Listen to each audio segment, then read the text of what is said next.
Ok, boa noite, boa tarde, graça e paz. Eu não sei qual é o horário que você chegou aí na nossa aula, mas nós queremos desejar a vocês um tempo bom, de uma aula agradável que possa atingir seu coração. Estou contente mais um dia estar aqui com vocês, trabalhando sobre missões. Missões na Bíblia, é isso que estamos vendo, né?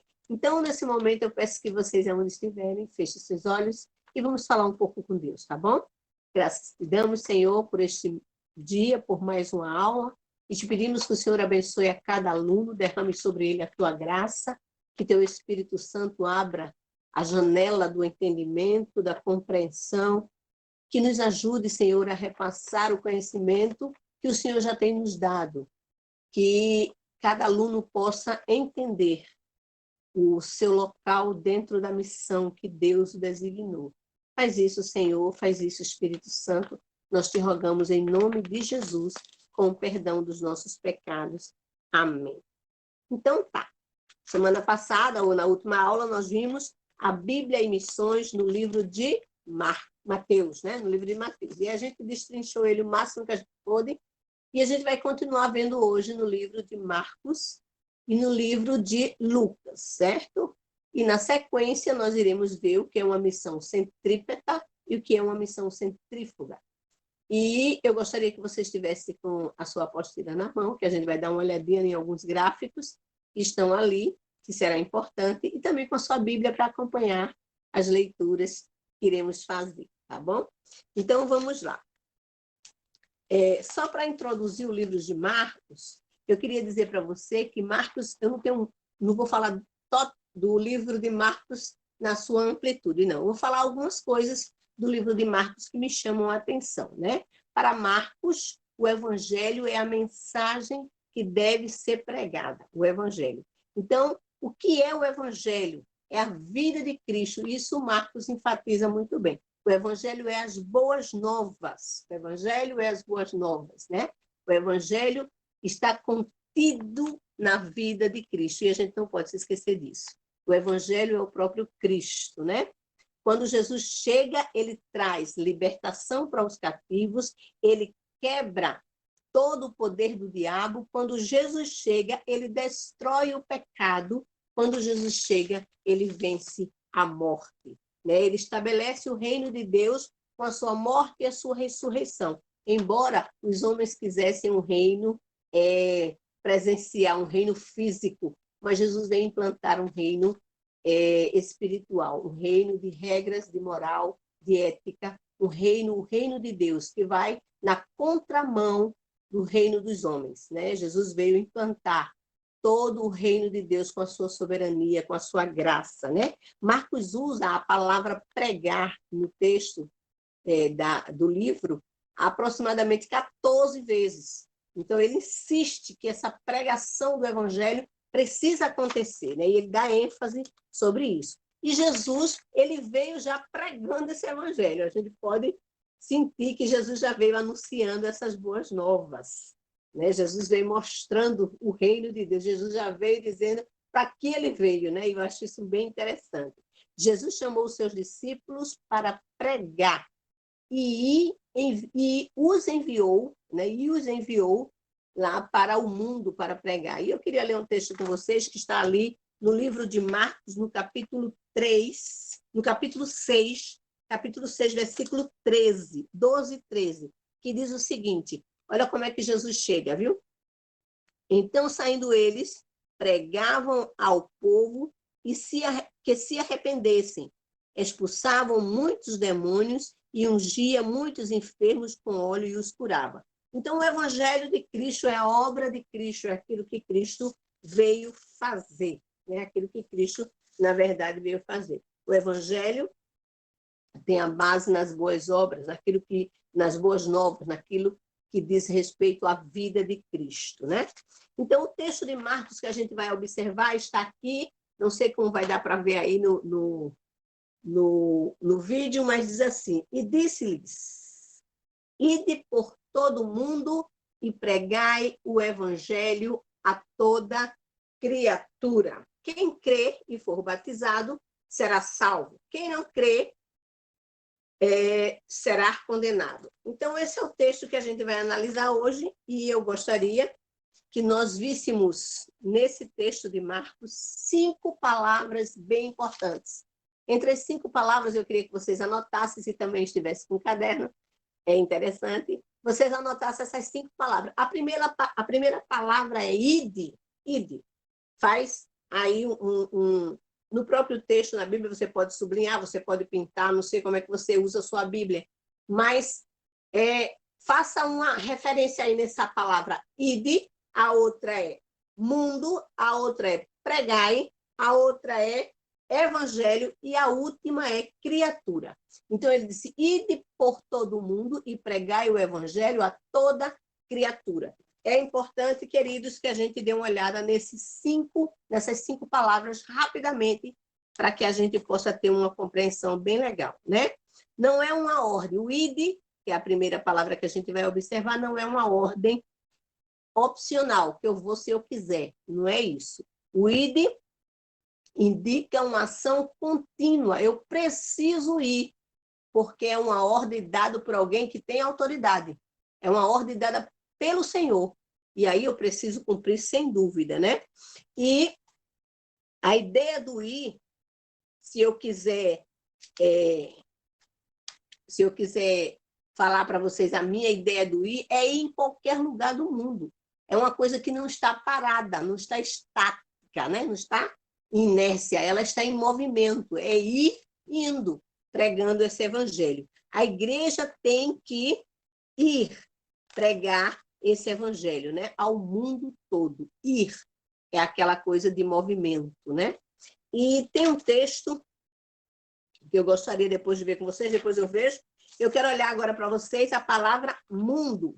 A gente viu o ir e agora a gente vai ver a palavra mundo. A palavra mundo, a sua esfera, ela totaliza mundo, a esfera toda, né? Então, o mundo, a esfera aí é o mundo, o lugar é o mundo, a dimensão do ir é o mundo, a obra de Deus trata-se diretamente com o mundo. Mundo cosmo, mundo tudo que está existente no mundo. E, principalmente, quando a gente dá uma olhada no texto de João 3,16, a gente percebe Deus falando do mundo de uma forma diferente. Ele fala, ide por todo o mundo e pregai o evangelho. Esse mundo aí, ele está tratando de pessoas.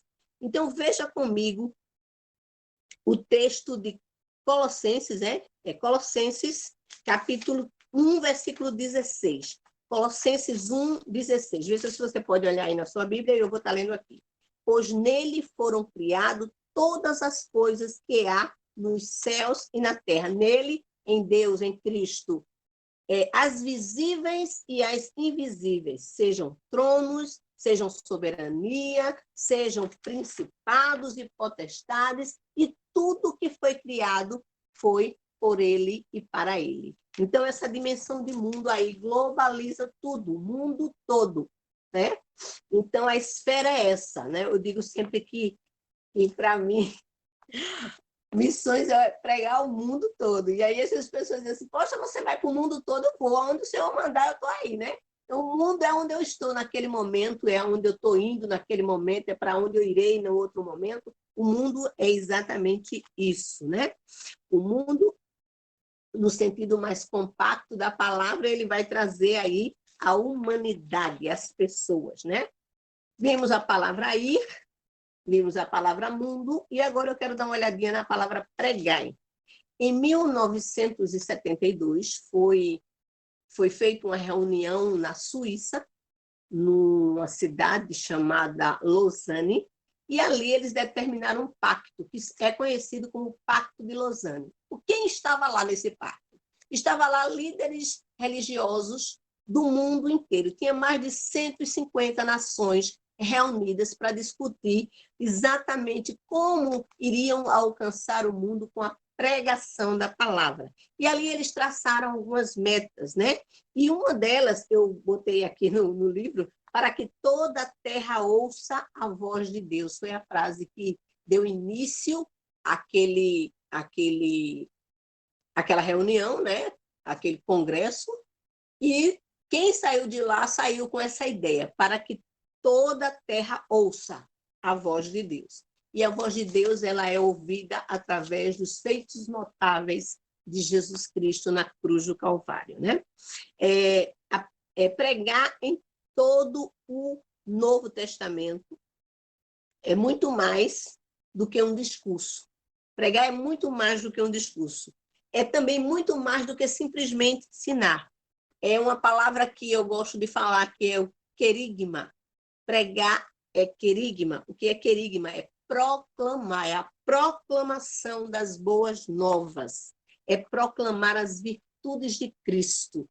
É anunciar o ano aceitável do Senhor, né?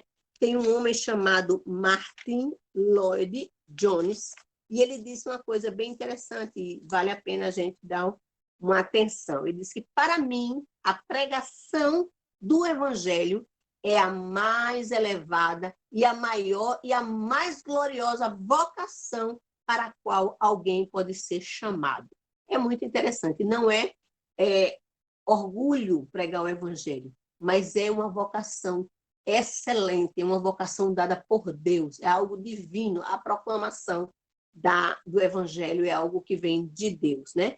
Pregar as boas novas é urgente. Deus, através de Jesus, nos convoca a mim e a você a pregar este Evangelho.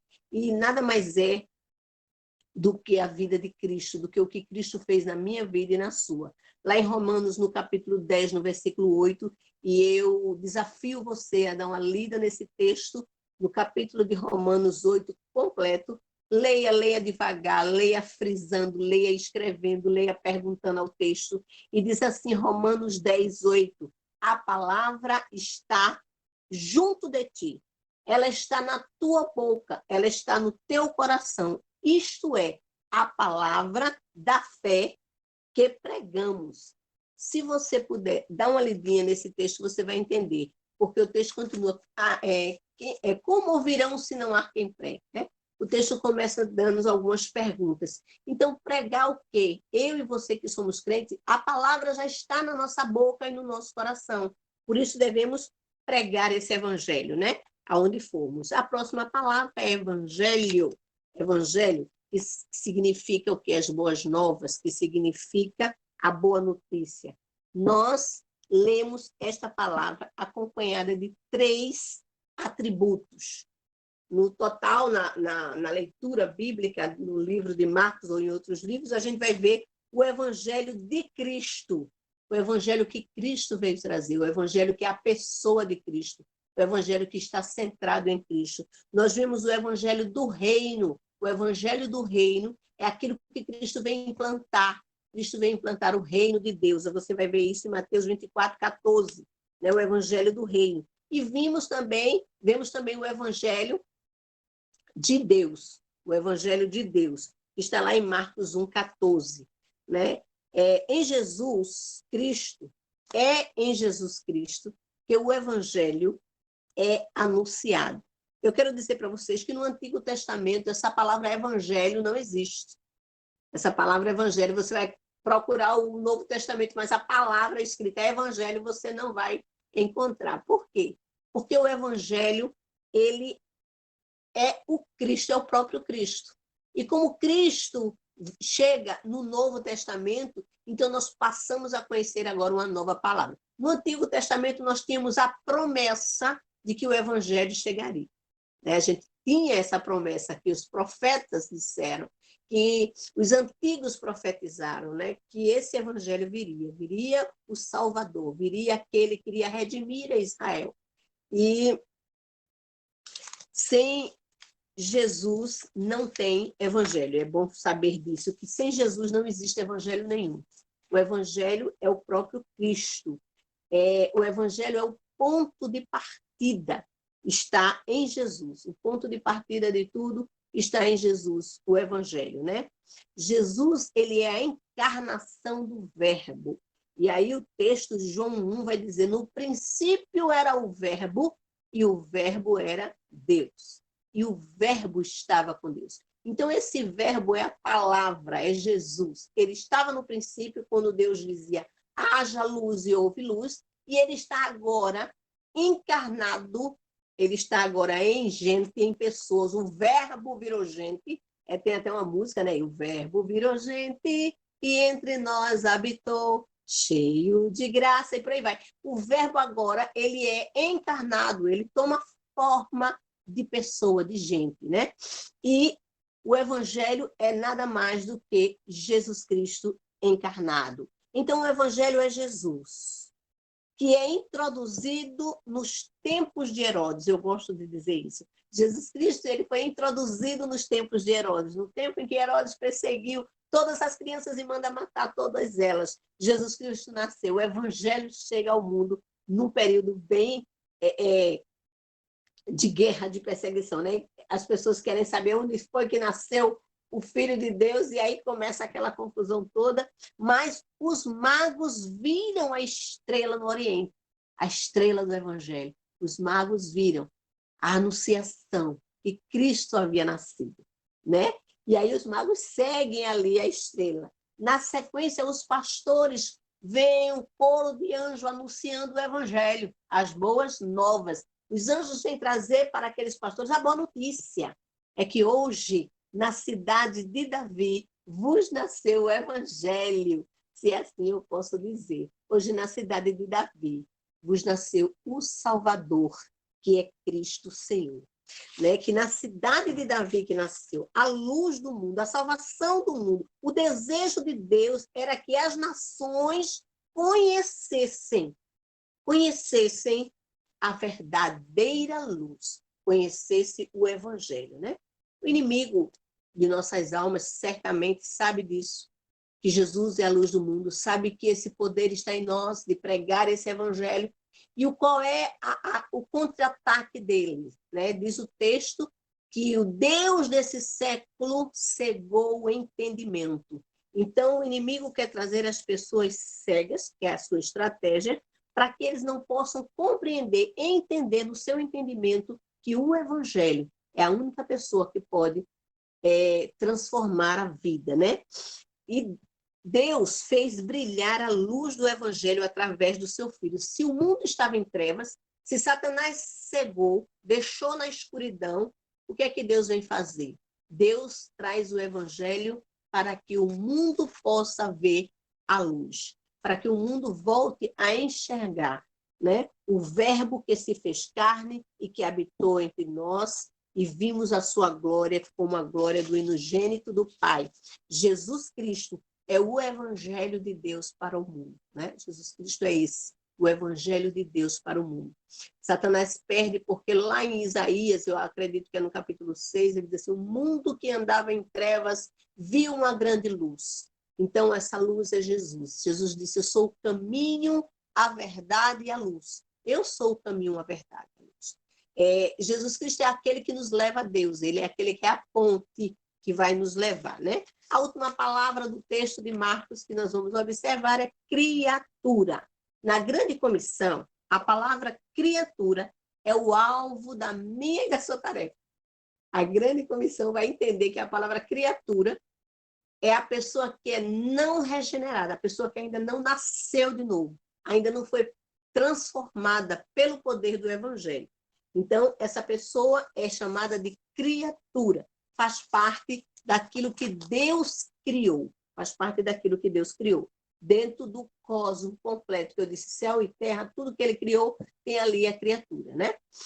E essa criatura precisa voltar para Deus, porque ela caiu lá no passado, lá em Gênesis, no capítulo 3, a gente vê a queda do homem, dali para frente, dali até chegar a nós, o homem vem numa decadência, né, do seu pecado, o homem vem se afastando de Deus, né, diz a palavra, porque todos pecaram e estão longe, afastados dessa glória de Deus. Então, esse homem não regenerado é chamado de criatura. Se eu digo que o evangelho é a boa nova, é a boa notícia de Jesus para alcançar a todas as criaturas, o objetivo da evangelização, o objetivo do evangelho é transformar.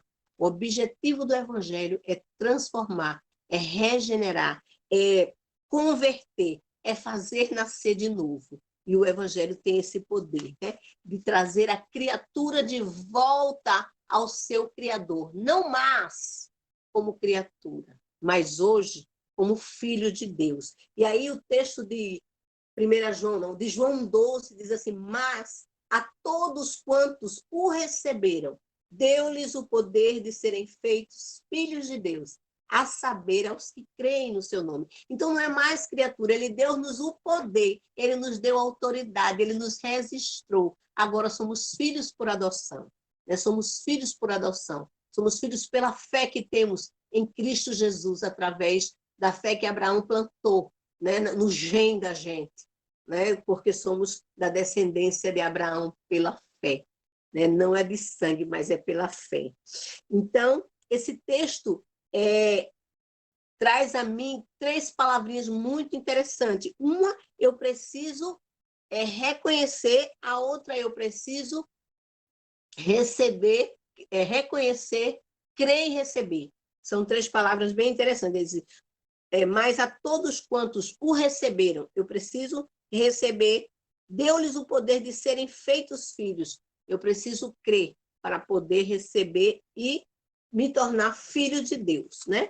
Receber, crer, reconhecer, crer e receber. São 3 palavras. Eu reconheço que sou pecador, eu creio que Jesus Cristo é o Filho de Deus, e aí eu o recebo e me torno filho de Deus, certo? Uma das coisas que a igreja perdeu nessa coisa toda, a igreja se tornou míope, né, nessa tarefa de evangelização. A igreja não consegue olhar o mundo da maneira que deve ser olhada e sair das suas 4 paredes. A igreja tem que parar de olhar para si própria, a igreja tem que parar de olhar para as paredes que precisa pintar, para a porta que precisa fazer, para o ventilador que parou, porque ar-condicionado é mais importante. A igreja tem olhado tanto para si, que eu posso dizer hoje, glória a Deus, que estão fechando essa igreja. Ou você vai pregar na rua, ou então você nem na igreja pode mais ficar, né? Porque a confusão está feita, né? Mas eu acredito que todas as coisas cooperam para o bem. Eu não sei como é que é isso, mas está escrito e eu creio. Coopera para o bem. Porque, da mesma maneira que a tecnologia ela pode destruir uma vida, estamos aqui hoje usando da tecnologia para alcançar o perdido pecador. Quantos pregadores estão aí? Quantas pessoas receberam Jesus através das mídias, das lives, dos cultos das igrejas que são pregados, né? Então a gente vê que o texto que diz que lá deixa eu ver mesmo onde é meu pai, em João 4:35, ele diz assim: erguei os olhos e vede os campos que estão brancos para a ceifa. Ou seja, pare de olhar para si próprio, pare do egocentrismo, é você, é a sua igreja, seu povo, é aqui, é aqui, e levante os olhos, né? Saia da cegueira, levante, veja como Deus, porque a gente não consegue ver como Deus vê. E aí é onde está o problema. Eu preciso ter a visão de águia, eu preciso ter a visão de Deus, eu preciso ver como Deus vê. E ele diz: levante os olhos. Então eu preciso olhar o mundo, porque o mundo é o campo. O campo é o mundo. Ele diz assim: erguei os olhos e vede os campos que já estão brancos para a ceifa. Então o campo é o mundo. Existe muita gente que precisa ouvir o evangelho da palavra de Deus. Muita gente, certo? Assim fechamos a grande comissão no texto de Marcos, né? A chave, vamos repetir aí, 5 palavrinhas: ide, mundo, pregai, evangelho e criatura. São as 5 palavras, né? Vamos ver o que o texto de Lucas agora nos diz. Agora a gente vai passar para o texto de Lucas, sem mais delongas, o que é que o texto de Lucas nos diz. E aqui tem aqui, não sei aí como é que a gente vai fazer para ler, o que é que diz o texto de Lucas. Mas você tem a sua Bíblia, você lê na sua Bíblia. Lucas 24, 47 e 49. É isso? E diz o texto assim, ó: é que em seu nome seria pregado o arrependimento para perdão de pecados a todas as nações, começando em Jerusalém. Vocês são testemunha de todas as coisas. Eu lhes envio com a promessa de meu Pai. Fiquem na cidade até que do alto sejam revestidos do poder. Até que do alto sejam revestidos do poder. Aí está o texto da grande comissão, aí no livro de Lucas, o texto-chave, e eu queria que você, meu aluno, meu querido, pudessem sublinhar, passar o lápis, marca-texto em algumas palavras. A primeira é em seu nome. Então, o evangelho não pode ser pregado no nome de outra pessoa que não seja o nome de Jesus. O evangelho é pregado na autoridade do nome de Jesus. Não é no nome de Maomé, não é no nome de Alá, não é no nome de Joseph Smith, não é no nome de fulano, de cicrano, não é no nome de nossa daquilo outro, não é. O evangelho é pregado com poder e autoridade do nome do Senhor Jesus. Né? Então, marque aí em seu nome, será pregado o quê? O que é que a gente vai pregar no nome de Jesus? Arrependimento para perdão de pecados. Então, grife essa palavra arrependimento para perdão de pecados. Por fim, eu quero que você marque ainda mais duas palavras que são, vocês são testemunhas, marque essa palavra aí, testemunha dessas coisas. E a palavra revestidos do poder, né? Que é outra palavrinha interessante que é importante a gente dar uma olhada no que é isso, né? A gente precisa ser revestido desse poder. Então, vemos aí o conteúdo da mensagem. Quando ele diz em meu nome, nós já sabemos aí que é o nome de Jesus, que é o nome do Todo-Poderoso, não é no nome de outra pessoa, é no nome do Senhor Jesus, né? Que devemos pregar. E aí o conteúdo dessa pregação, ela está contida na palavra arrependimento para a remissão de pecados, né? Queridos, não há perdão sem a consciência e o arrependimento do pecado. Se eu não me arrepender, se eu não tiver consciência dos meus erros, e me arrepender da atitude, da ação cometida através do pecado, né? O pecado me empurra a fazer, então eu faço o erro. Então, se eu não tiver a consciência disso e provar e promover dentro de mim o arrependimento, e isso é feito pelo Espírito Santo, o Espírito Santo entra em nós e promove em nós o arrependimento. Ele promove em nós, ele nos convence de quem somos, né? Pecadores, né? Então, a fé, ela vai discorrer desse arrependimento. Em Jesus Cristo, nossos pecados são arruinados. Em Jesus Cristo, os nossos pecados são aniquilados. Em Jesus Cristo, os nossos pecados são destruídos. Então, precisamos pregar arrependimento. João começa dizendo assim, arrependei-vos, porque é chegado o reino de Deus. Né?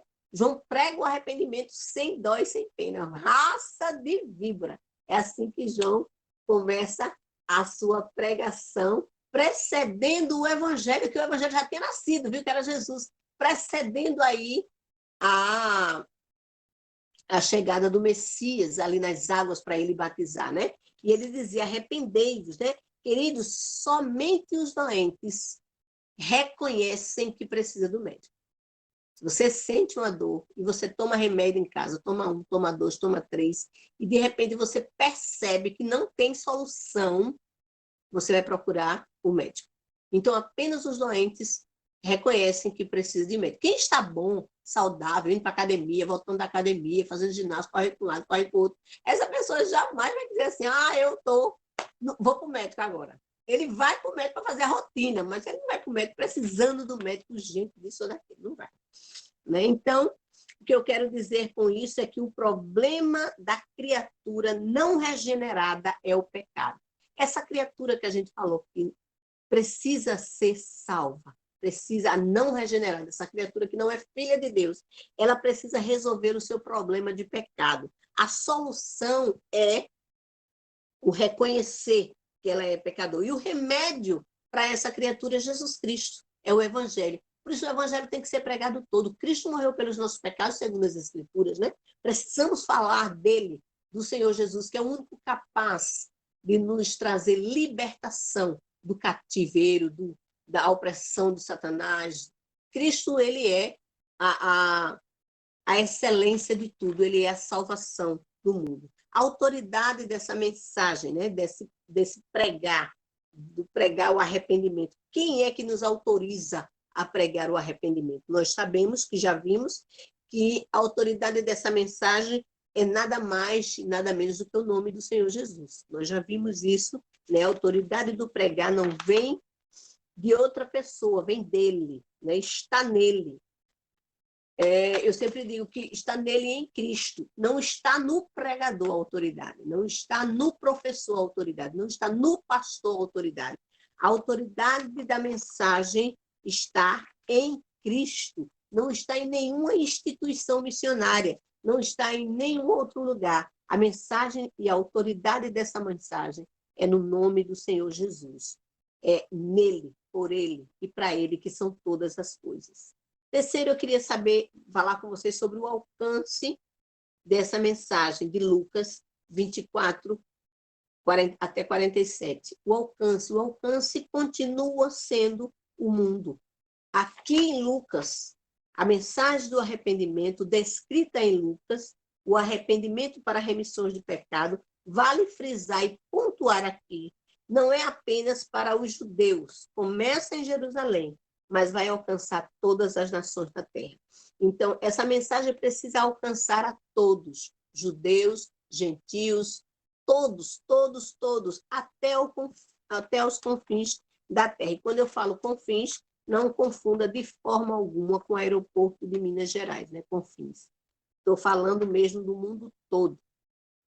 Né? E Lucas vem mostrar aí a universalidade do evangelho. O evangelho precisa ser pregado universalmente, em todas as dimensões. Ele precisa alcançar a criatura. Meus irmãos, a gente viu o texto de Mateus, Marcos, Lucas, e eu queria falar com vocês agora, nessa segunda parte, eu queria falar um pouco com vocês sobre missão centrípeta e missão centrífuga. O texto, né, o tema missão centrífuga, eu ainda não terminei aí a grande comissão, ainda faltam mais 2 versículos, né? A gente vai ler ainda o versículo de João, vai dar uma analisada no versículo de João e vai dar uma analisada também no versículo de Atos. Mas aqui na missão centrípeta, a gente também vai ver o livro de Atos, a centrípeta e a centrífuga. E aí eu gostaria que vocês olhassem comigo e dessem uma olhada aí na sua apostila. Eu quero a sua apostila agora perto de vocês, porque vai ficar melhor para a gente observar aí. Então, o termo centrípeta é um termo da física que atrai o vetor para o centro. Então, o que a física diz que centrípeta é aquilo que vai puxar para dentro, vai convergir num ponto, o vetor, né? O vetor está em movimento e puxa para o centro. É como um ímã, né? Se você colocar um monte de prego na mesa e você coloca um ímã no meio da mesa, dependendo da potência do ímã, todos os pregos vai convergir naquele ímã, vai atrás daquele ímã. Então, no Antigo Testamento, quando a gente olhou ali a história de Abraão, no capítulo 3, no capítulo 12, de 1 a 3, a gente viu uma ordem dada por Deus a Abraão: sai da tua terra e da tua parentela. E na sequência, lá já perto do fim do texto que a gente leu, ele diz assim: em ti serão benditas todas as famílias da terra. Abraão e a sua posteridade passou a ser para Cristo a nação sacerdotal, a nação santa, o povo escolhido de Deus, a menina dos olhos de Deus, o tesouro de Deus. E aí esse povo começou a se achar, vamos dizer assim, né, na linguagem do povo. Esse povo começou a se achar, a se sentir. Eu tenho Deus Todo-Poderoso. Eu tenho um Deus que abriu o mar vermelho, eu tenho um Deus que fez isso, eu tenho um Deus que derrubou muralhas, eu tenho um Deus... Então esse povo se encheu assim de um Deus que era poderoso, que cuidava de Israel de uma forma tão grande. E se você olhar na sua apostila aí, você vai ver Israel no centro como imã e as nações ao redor, no quadro que você tem aí na sua apostila, as nações ao redor. Então, se você quiser conhecer o Deus de Israel, venha para Israel. Se você quiser conhecer quem é esse Deus, você precisa estar aqui. Mas, na verdade, não foi isso que Deus disse. Não foi a missão centrípeta que Deus deu para a gente. Não deu isso para Abraão, não. Ele disse para Abraão ser uma bênção para todas as famílias da terra. Mas Israel agora está dizendo assim, venha para conhecer o meu Deus. Então, Israel está no centro e as nações é que têm que afluir para elas. Né? Então, a gente percebe aí que, desde o começo, a missão centrípeta não era a que Deus optou para que seu evangelho alcançasse a humanidade. Então, o contrário de centrípeta é a missão centrífuga. Né? O contrário, é o oposto. O oposto. Um para dentro, o outro para fora. Então, a centrífuga é a força da física que empurra para fora. Uma das ideias que eu até vi na internet, você pega uma bolsa, você coloca a laranja dentro da bolsa ou qualquer outro objeto e você começa a rodar assim. Aqui na minha mão é o ímã, que está fazendo rodar todo o vetor, né? E aí você está em movimento. Quando você solta, o que acontece? Para longe que a bolsa vai. Enquanto você está rodando, ela está em contato com o eixo principal, ela está aqui no centro. Você está rodando, ela está no centro. Mas se você fazer assim, soltar, o que acontece? Tudo que está na sua mão vai para bem longe. Então, isso é a centrífuga, né? Não é mais a centrífuga, é a centrífuga. A centrípeta e a centrífuga. A gente vê que a missão que Deus quer para nós é exatamente essa. É a gente sair de onde estamos e indo para fora. É a missão centrífuga. Nós vimos ali em Atos 1:8, e agora eu vou precisar ler esse texto de Atos 1:8 para vocês, porque, embora nós já saibamos, claro, decorado, né, o texto, quem não tiver a ideia do que é Atos 1:8 vai ficar meio perdido aí, né? Atos 1:8 diz assim, é isso?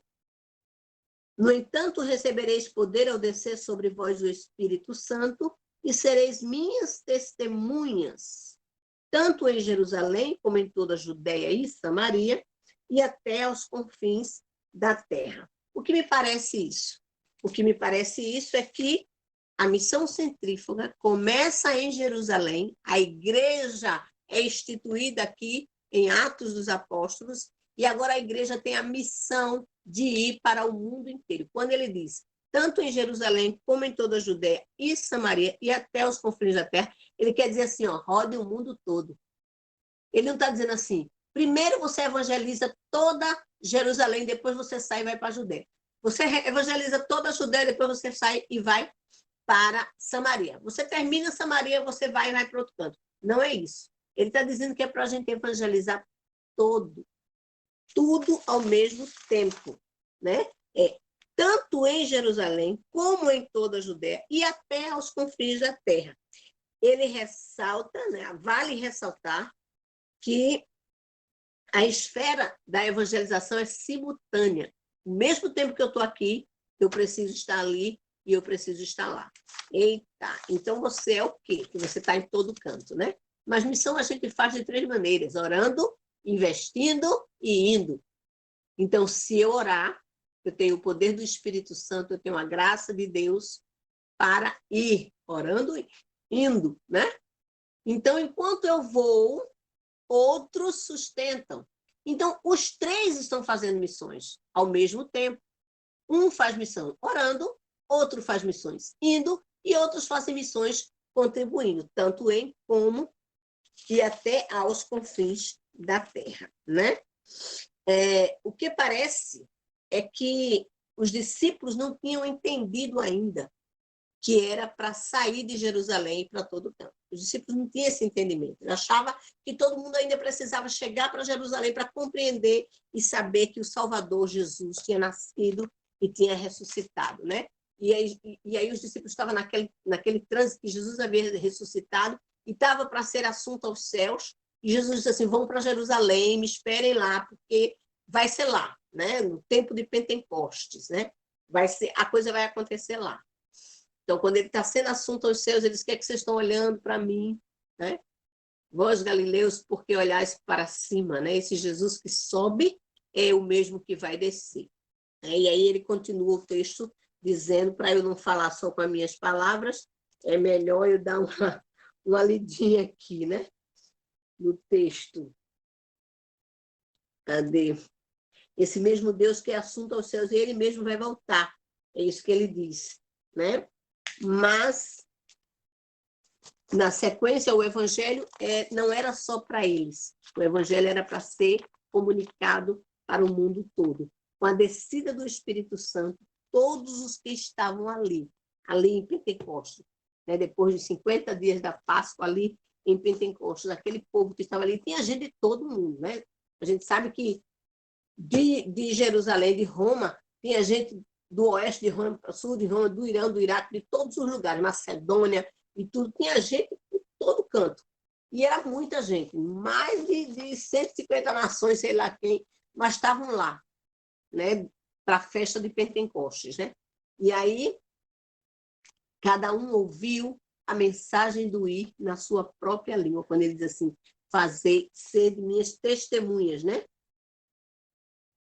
E ser-me-eis testemunhas, ou seja, ser alguém que fale deste amor de Cristo, do caráter de Cristo, das leis de Cristo, da moral que há no Evangelho de Cristo, fale com seriedade, seja o semblante de Cristo, seja a imagem de Cristo para este mundo, ser-me-eis testemunhas no mundo inteiro, indo para Samaria, alcançando ali com testemunho até aos confins da terra.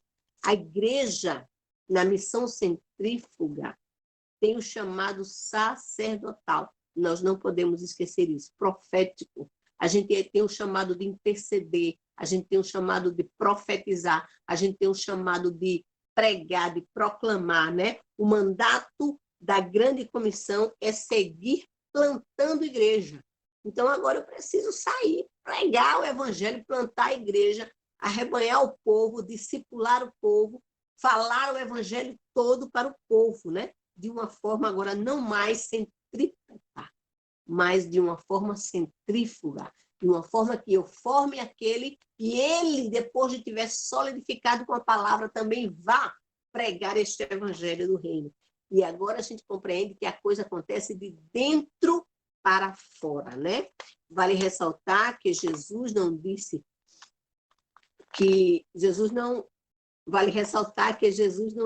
termine o evangelho num lugar e vá para o outro. Não, não foi isso. A esfera continua sendo uma esfera simultânea, como eu já disse, é algo que vai tanto para um canto como para o outro. Nós somos os missionários da última hora e precisamos de verdade entender que o evangelho de Deus, ele não pode estar dentro de mim e eu com a boca fechada.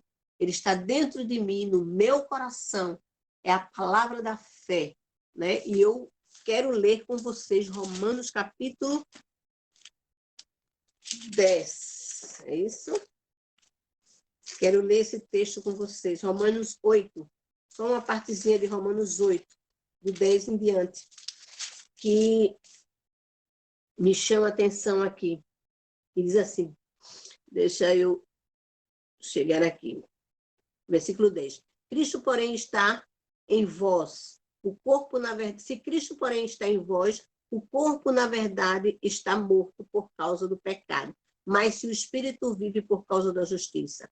Mas o Espírito vive por causa da justiça. Se o Espírito daquele que de dentro, é isso mesmo que eu estou lendo, gente, de dentro de nós, ressuscitou Cristo, habita em nós, aquele que dentro dos mortos ressuscitou Cristo Jesus, vivificará também os vossos corpos mortais pelo Espírito Santo que habita em vós. De maneira que, versículo 12, de maneira que, irmãos, somos devedores, não da carne, para viver segundo a carne. Pois, se vivermos segundo a carne, morrereis, mas se vivermos segundo o Espírito, mortificaremos as obras da carne e vivereis.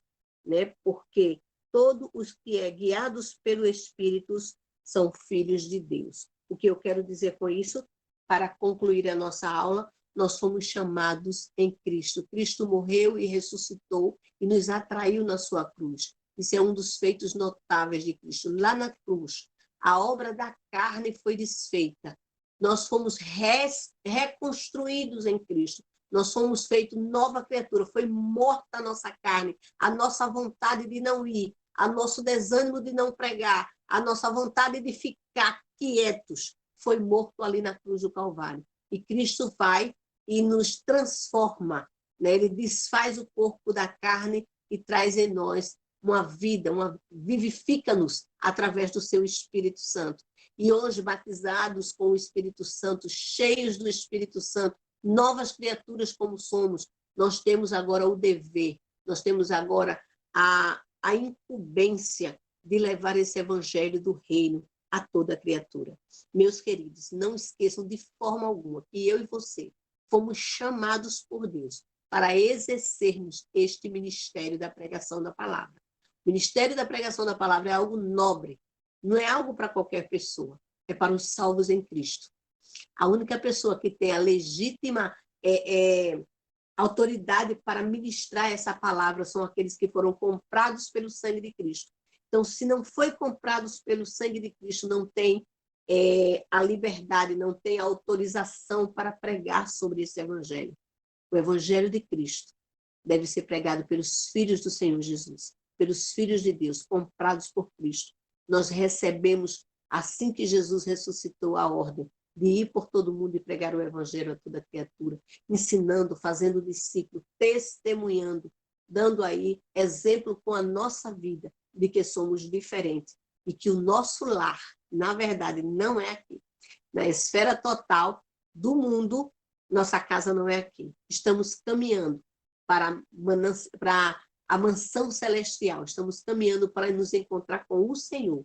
E diante disso, meu amado, eu me despeço da nossa aula dizendo para você que você é um missionário, que você precisa anunciar as boas novas, tanto em Jerusalém como em toda a Judéia e Samaria e até os confins da terra.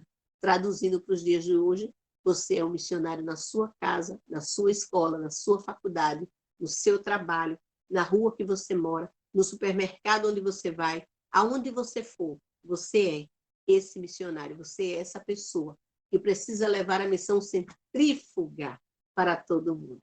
Que Deus nos abençoe por essa aula. Nos veremos, talvez, numa próxima aula, eu acredito, na sexta-feira. Nós estaremos aí continuando com os 2 versículos que nos faltam, tá bom?